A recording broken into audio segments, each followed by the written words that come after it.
How to reset Crunchyroll account password.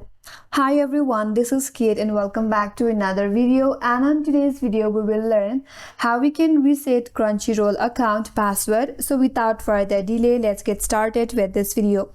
First of all, open up your preferred browser and head towards crunchyroll.com. That's gonna take you to their official website.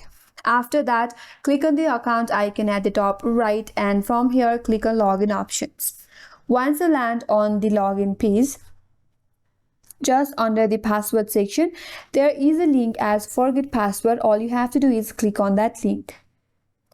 Now here you have to enter your email address that is linked with your account in order to reset your password. So type in your correct email address.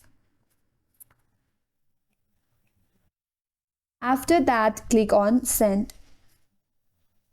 Here it says recent link has been sent to your email address.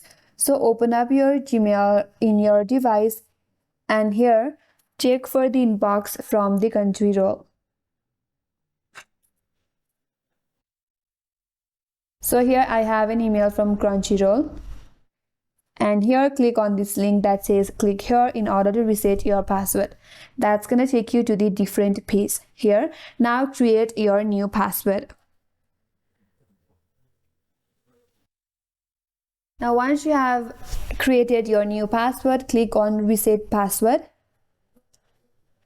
And with that, your password has been changed, and then you can log in with your new password. And that's how you can reset Crunchyroll account password. And that's all for today's video. Hope this video was helpful, and if you are new to our channel, consider subscribing. Thank you for watching and stay tuned for more videos.